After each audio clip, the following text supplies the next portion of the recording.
ایران نے اس ہفتے 3 مختلف ممالک عراق، شام اور پاکستان پر میزائل حملے کیے ہیں، جبکہ اس کی بیکنگ کرنے والے پروکسی ملیٹنٹ گروپس امریکن اور ویسٹرن انٹرسٹ کو نشانہ بنانے اور اسرائیل کے خلاف جنگ جاری رکھے ہوئے ہیں، جس سے مڈل ایسٹ کو اپنی لپیٹ میں لے کر دوسرے ریجنز تک پھیلنے والے کانفلکٹس کا اپریہینشن ہے۔ ایروڈیشن ٹی وی کی ویڈیوز میں ایک بار پھر سے سلام اور ویلکم۔ ناظرین گرامی، پہلے تو سوال یہ آتا ہے کہ ایران نے پاکستان، عراق اور شام پر حملے کیوں کیے؟ عراق، شام اور پاکستان پر ایران کے حملے سب اس کی سرزمین پر یا ایرانین ٹارگٹس کے خلاف کیے گئے حملوں کے جواب میں تھے۔ تہران نے منگل کے روز کہا کہ اس نے شام میں اسلامک اسٹیٹ کے ملیٹنٹ پر میزائل داغے۔ 3 جنوری کو سینٹرل ایران میں مشہور کمانڈر قاسم سلیمانی کی یاد میں منعقدہ ایک بم دھماکے کے جواب میں، جس میں سینکڑوں افراد ہلاک ہوئے، عرب دنیا میں پروکسی پیراملٹری فورسز اسے 2020 میں ایک امریکی ڈرون حملے میں مارا گیا،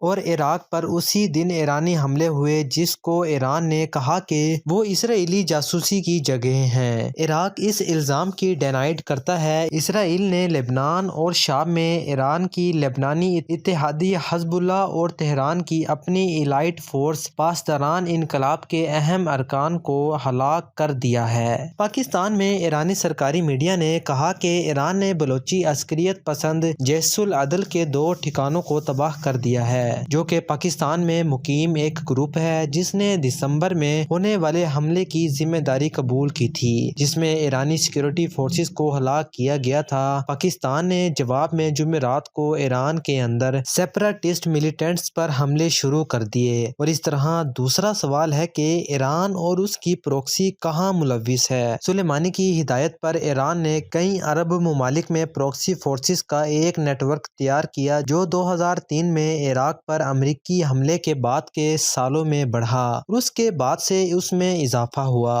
ایران اس بات کی ڈینائڈ کرتا ہے کہ وہ اپنے پروکسیوں کو اپنے حملوں میں قریب سے ہدایت کرتا ہے، یہ کہتے ہوئے کہ وہ اپنی پہل پر کارروائی کرتے ہیں۔ اس کا کہنا ہے کہ وہ وسیع پیمانے پر ان کے اینٹی اسرائیل اور اینٹی امریکن اقدامات کی حمایت کرتا ہے۔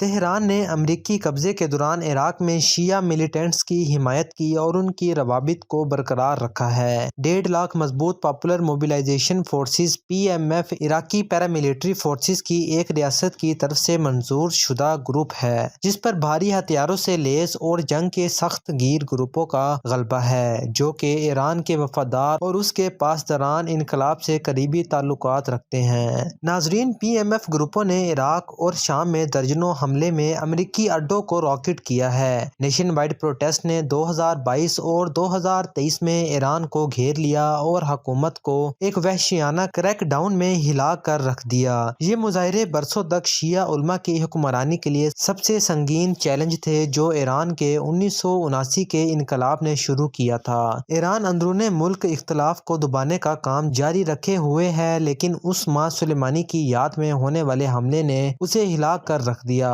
جس کا دعویٰ اسلامک اسٹیٹ نے کیا تھا۔ ایک اور سنی بنیاد پرست گروپ جیش العدل کے حملوں نے بہت سے ایرانیوں کو یہ سوال کرنے پر اکسایا ہے کہ آیا تہران کی حکومت ان کی ملکی سلامتی کی ضمانت دے سکتی ہے؟ اور پھر آخر میں سوال آتا ہے کہ کیا رشیا کانفلکٹ میں ملوث ہو سکتا ہے اور کیا صورتحال مزید بڑھ سکتی ہے؟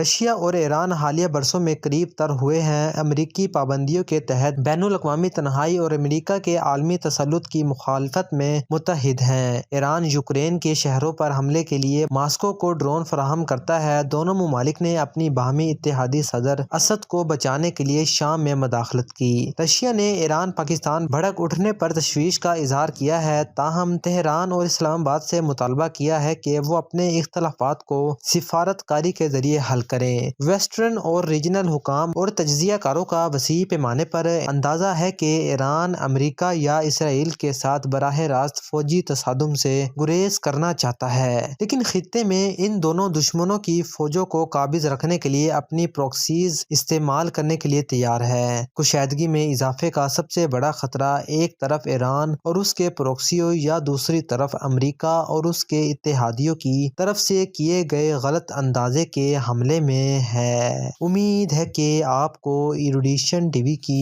یہ ویڈیو ویڈیو بھی بہت پسند آئی ہوگی۔